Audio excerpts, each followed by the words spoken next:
नमस्ते दोस्तों, मैं हूं आपके एस्ट्रो फ्रेंड मुदिता राज। तो चलिए आज हम लोग डिस्कशन कर लेते हैं मार्स के ऊपर। और मार्स जो है जनरली हमको उसके सारे ट्रेट्स पता है, कैरेक्टरिस्टिक्स पता है कि वो किन किन चीज़ों को रिप्रेजेंट करते हैं। जैसे एग्रीकल्चरल लैंड, प्रॉपर्टी, छोटा भाई, ये सारी चीज़ें हम लोगों को जनरली पता ही है कि हमारी बॉडी में ब्लड जो है वो मार्स रिप्रेजेंट करता है। फर्स्ट हाउस और एट्थ हाउस को रूल करता है, मतलब एरीज और स्कॉर्पियो को रूल करता है। एरीज जो है मंगल की मूल त्रिकोण राशि है और मंगल जो है वो देह के कारक भी हैं। आपके अंदर कितना एनर्जी रहेगी वो भी मंगल ही आपके चार्ट में बताते हैं। ये मेल फीमेल दोनों के केस में एप्लीकेबल है, लेकिन मैं आज बात कर रही हूँ विशेषकर स्त्री जो हैं, जो लेडीज हैं या जो लड़कियां हैं, उनके चार्ट में मार्स जो है उसका क्या रोल है, क्यों मार्स इतना इम्पोर्टेंट है किसी भी फीमेल के चार्ट में। देखिए, सबसे पहली चीज क्या है कि आपने देखा होगा कि शादी में क्या है, रेड कलर की बहुत इंपॉर्टेंस है। जो आपका विवाह का जोड़ा होता है, आजकल तो लोग किसी भी कलर का पहन लेते हैं, बट जनरली लाल कलर का जोड़ा जो है वो पहना जाता है। आज भी मेजॉरिटी लोग जो है वो रेड पहन के ही शादी करते हैं। उसके अलावा आप देखिए कि सिंदूर का कलर जो है वो भी लाल होता है, आलता जो है वो भी लाल है। मेहंदी के कारक जो है वो भी मंगल है, वो जो है मेहंदी का रंग जो है वो भी लाल होता है। और विवाह सूत्र जो है, जिसको जब विवाह संपन्न कराया जाता है तो मंगल सूत्र पहनाया जाता है, तो उसको भी हम मंगल सूत्र कहते हैं।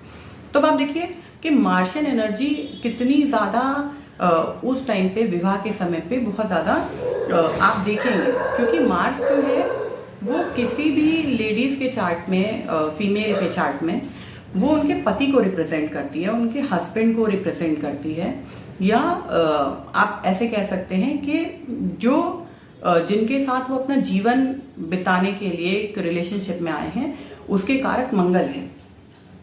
अब देखिए होता क्या है कि मंगल जो है अगर वो एफ्लिक्शन में होता है तो विवाह में बहुत सारी परेशानी आती है। और एफ्लिक्शन में क्या है, एफ्लिक्शन में स्पेशली राहु केतु के साथ अगर एफ्लिक्शन में है तो आप मानिए कि मैक्सिमम केसेस में क्या है कि विवाह जो है उसमें बहुत ज्यादा प्रॉब्लम आती है। कई बार बहुत अर्ली एज पे विडोहुड जो है वो भी मार्स केतु के या मार्स राहु की वजह से होता है।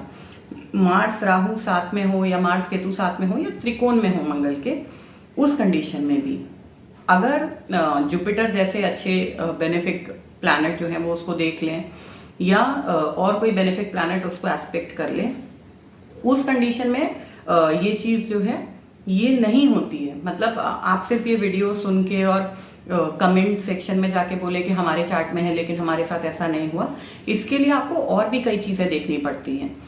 तो ये क्या है, ये वन ऑफ द कॉम्बिनेशन है जो मैरिड लाइफ में प्रॉब्लम क्रिएट करता है या मैरिड लाइफ को कम कर देता है। अब अगर आप देखिए कि मार्स का जो है वो संबंध किसी भी प्रकार से शुक्र के साथ है, शुक्र के साथ बैठा है, शुक्र के त्रिकोण में बैठा है, क्योंकि शुक्र क्या है, स्त्री की कुंडली में वो स्वयं है। तो अब आप देखिए यहाँ पे डिग्रीज जो है वो बहुत इंपॉर्टेंस रखती हैं। अगर शुक्र की डिग्री कम है और मंगल की डिग्री ज्यादा है तो शुक्र मंगल की तरफ बढ़ रहा है।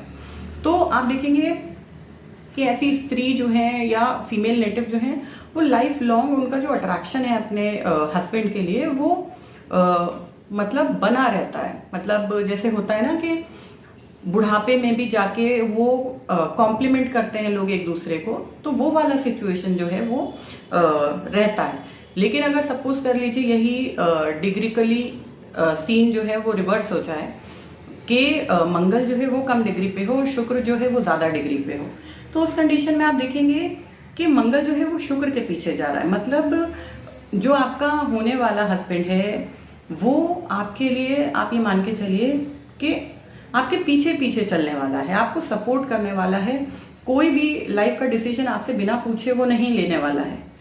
उसके अलावा क्या है, क्योंकि शुक्र जो है वो पैसे का भी कारक है, तो आपका जो हस्बैंड है वो अच्छी रिच फैमिली या फैमिली बैकग्राउंड को बिलोंग करता होगा। इसी तरीके से अगर आप देख लीजिए कि मार्स जो है किसी फीमेल नेटिव की कुंडली में अगर वो किसी भी तरीके से चंद्रमा के साथ जो है कोई कनेक्शन बना रहा है, चंद्रमा के साथ युति में है, या चंद्रमा जो है वो त्रिकोण में आ रहा है मंगल के, माने 159 में जा रहा है मंगल से, तो आप देखेंगे कि आपके हस्बैंड के अंदर किस तरीके के गुण होंगे। पहली चीज के जो ट्रैवलिंग है, ट्रैवलिंग उनके काम के साथ जुड़ी रहेगी, या ये हो सकता है कि वो अपना बर्थ प्लेस जो है वो चेंज करके और कहीं और अपना जो है वो रहें, माने पैदा वो सपोज कर लीजिए आगरा में हुए हैं लेकिन रहते वो इलाहाबाद में हैं, या मान लीजिए पैदा वो इलाहाबाद में हुए हैं और रह रहे हैं वो काशी में। इस तरीके का कई बार देखा जाता है, क्योंकि मून जो है वो ट्रैवलिंग का कारक है। आप देखेंगे कि आपके हस्बैंड जो है उनको खाने पीने का बहुत शौक होगा, उसके अलावा इमोशनल होंगे, छोटी छोटी बातें जो हैं वो अपने मन से लगा लेंगे, और बहुत जल्दी क्या होगा कि मूड स्विंग्स जो है वो उनके साथ बहुत कॉमन रहेगा। मतलब अभी बहुत ज़्यादा दुखी हैं, थोड़ी देर में बहुत ज़्यादा खुश हैं, तो ये चीज़ें थोड़ी सी रहती हैं। प्लस मेंटल थोड़ा सा टेंशन, मेंटल एंजाइटी, या थोड़ा सा ये चीज़ उनके साथ हो सकती है। पैल्पिटेशन का इश्यू जो है वो मून और मार्स दे सकता है। आप इसको कंजंक्शन की तरह भी समझ सकते हैं और जो ट्राइन है उसकी तरह भी समझ सकते हैं, क्योंकि दोनों के प्रभाव जो हैं वो एक जैसे ही आएंगे। आप सपोज कर लीजिए मार्स जो है वो जुपिटर के प्रभाव में है, तो सीधी सी बात है, मतलब कि आपके हस्बैंड जो है उनके अंदर किस तरीके की क्वालिटीज होंगी, जुपिटर की क्वालिटीज होंगी। जुपिटर की क्वालिटीज क्या, बहुत पढ़े लिखे होंगे, समाज में जो है बहुत रिस्पेक्टेबल होंगे, जो आपका ससुराल है वो भी बहुत रिप्यूटेड और रिस्पेक्टेबल होगा सोसाइटी में। और सबसे अच्छी बात क्या है कि बहुत मॉरल और एथिकल वैल्यूज पे जो होता है ना, वो चीज उनके अंदर रहने वाली है कि सही का मतलब सही और गलत का मतलब गलत, इस तरीके का उनके अंदर जो है नेचर रहने वाला है। जैसे जितनी भी अभी मैं आपको कंजंक्शन या आप ये कह सकते हैं संबंध बता रही हूँ, ये एफ्लिक्शन में नहीं होने चाहिए, तब ये चीजें एप्लीकेबल होंगी। माने राहु केतु से वो एफ्लिक्शन में नहीं होने चाहिए। जैसे अभी हम लोग बात कर रहे थे मार्स के ऊपर अगर बृहस्पति जो है उसका इन्फ्लुएंस है, तो ये गुण होंगे। लेकिन अगर राहु और केतु उसको देख लेंगे तो चीजें जो है वो चेंज हो जाएंगी।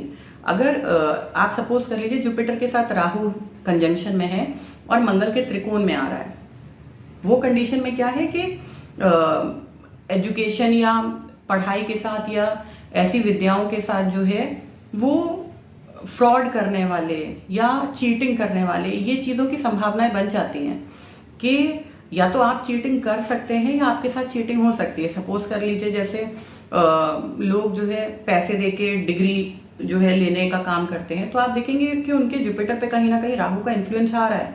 मतलब वो एजुकेशन के लिए वो खुद से ग्रहण ना करके वो पैसे देके और डिग्री जो है वो खरीद लेते हैं। ठीक, तो ये सारी चीजें हो सकती है। मतलब अगर राहु केतु का इन्फ्लुएंस आएगा तो ये चीजें चेंज भी हो सकती हैं, इनका जो रिजल्ट है वो चेंज हो जाएगा। हो सकता नहीं है, मतलब डेफिनेटली हो जाएगा। इसी तरीके से हम बात कर लेते हैं कि मार्स जो है उसके साथ सूर्य है या उसके त्रिकोण में सूर्य बैठा है, तो आप देखेंगे कि आपका लाइफ पार्टनर जो है वो आपको थोड़ा रूड लग सकता है, लेकिन वो अपनी कह सकते हैं जैसे रॉयल पर्सनालिटी होती है कि राजाओं की तरह रहने वाला, मतलब सही का मतलब सही, गलत का मतलब गलत, लोगों के लिए आगे बढ़ के हेल्प करने वाला। क्योंकि सूर्य क्या है, सूर्य राजा है, राजा का काम क्या है, अपनी पूरी प्रजा की देखभाल करना जो है वो राजा की रिस्पॉन्सिबिलिटी है। तो ये ऐसा इंसान हो सकता है जो अपनी फैमिली की और अपने रिलेशंस की रिस्पॉन्सिबिलिटी आगे बढ़ के लेता है। लेकिन क्योंकि सन जो है वो बहुत ब्लंट बोलने के लिए जो है वो भी कारक है सन जो है, स्पेशली सन अगर आप देखेंगे जिन लोगों के सेकंड हाउस या थर्ड हाउस में होते हैं, उन लोग की स्पीच जो है थोड़ी सी हार्श होती है, जबकि वो रूड होते नहीं है एक्चुअली। तो ये सारी चीजें आपको मिल सकती हैं। ये भी पॉसिबिलिटीज बहुत ज्यादा बढ़ जाती हैं अगर मार्स के साथ सन होता है कि आपको जो आपके हस्बैंड मिले वो गवर्नमेंट जॉब में काम करते हो। ये चीजें भी पॉसिबल हैं। उसके अलावा अगर हम देख लें, सपोज मार्स का कोई कनेक्शन जो है मरकरी के साथ बन जाता है, तो मरकरी क्या है, मरकरी अगर कह सकते हैं बच्चों जैसा चाइल्डिश बिहेवियर, क्योंकि मरकरी जो है वो बालक ग्रह है, तो आपके हस्बैंड जो है वो बहुत यंग दिखेंगे अपनी एज से, बहुत फन लविंग होंगे, हंसी मजाक करने वाले, लेकिन छोटी छोटी चीजें जो है उसमें नुक्स निकालने वाले जो हैं वो भी होंगे। निट पिकिंग की आदत उनके अंदर होगी कि हाँ ये सब तो अच्छा है, लेकिन अगर थोड़ा सा ऐसा हो जाता तो और अच्छा होता, मतलब ये वाला थोड़ा सा क्वालिटी रहेगा मरकरी का। उसके अलावा बहुत इंटेलिजेंट और प्रेजेंस ऑफ माइंड बहुत अच्छा होगा। उसके अलावा ये भी हो सकता है क्योंकि मरकरी फ्रेंड है, तो मंगल क्या है भाई आपके चार्ट में हस्बैंड हो गया, फीमेल नेटिव की बात हम लोग कर रहे हैं, तो हो सकता है कि आपकी लव मैरिज हो अपने ही किसी परिचित से, जानने वाले से, जो कि आपका फ्रेंड हो, या कोई बहुत क्लोज रिलेशन में आपकी शादी हो सकती है, जान पहचान जिनसे हो। उसके अलावा मरकरी का एक थोड़ा सा ड्रॉबैक ये है कि जब वो मार्स के इन्फ्लुएंस में आता है या मार्स को इन्फ्लुएंस करता है मरकरी, तो कई बार इम्पोर्टेंसी का प्रॉब्लम दे देता है। मतलब आप ऐसे कह सकते हैं कि बहुत ज्यादा एनर्जी क्योंकि नहीं रहती, क्योंकि मार्स और मरकरी जो है वो एनिमी है एक दूसरे के। तो ये वाली चीज कई बार देखी गई है कि बच्चे होने में बहुत इन लोगों को दिक्कत आ रही है, कोई ना कोई प्रॉब्लम जो है वो इनके सामने आ जाती है। इसी तरीके से अगर हम बात करें कि मंगल के साथ अगर शनि है या मंगल के त्रिकोण में शनि है, तो आप देखेंगे आपका जो स्पाउस होगा, जो लाइफ पार्टनर होगा, वो काफी मेच्योर होगा अपनी एज के हिसाब से, बहुत गंभीर, कम बोलने वाला, लेकिन बहुत समझदार, बहुत मेहनती, वर्काहॉलिक टाइप का, और रिस्पॉन्सिबिलिटी लेने वाला। बहुत आप ऐसे समझ के चलिए कि पूरा घर, पूरी फैमिली, हर चीज की रिस्पॉन्सिबिलिटी लेगा और कभी बोलेगा तक नहीं। तो ये एक तरीके से अच्छी चीज है, लेकिन रिलेशनशिप में थोड़ी सी दिक्कत कब आती है, क्योंकि ये लोग थोड़े से अकेला, एकाकी रहना ज्यादा पसंद करते हैं, कम बोलना पसंद करते हैं, तो वहां पे थोड़ा बहुत प्रॉब्लम आ सकता है। अदरवाइज ये अच्छा है, मतलब मेरे हिसाब से ये कोई खराब कॉम्बिनेशन नहीं है। जबकि जनरली मार्स और सैटर्न को बहुत अच्छा कॉम्बिनेशन नहीं माना जाता, जैसे मार्स और वीनस को नहीं माना जाता। बट अगर हम मैरिज के प्रोस्पेक्ट से देखें तो ये ठीक है, अच्छा है। तो आई होप मेरा ये वीडियो आपको अच्छा लगा होगा। हम लोग जल्दी ही मिलेंगे अगली वीडियो के साथ। तब तक आप लोग इसी तरीके से मेरी वीडियोस को लाइक कीजिए, मेरे चैनल को सब्सक्राइब कीजिए। धन्यवाद।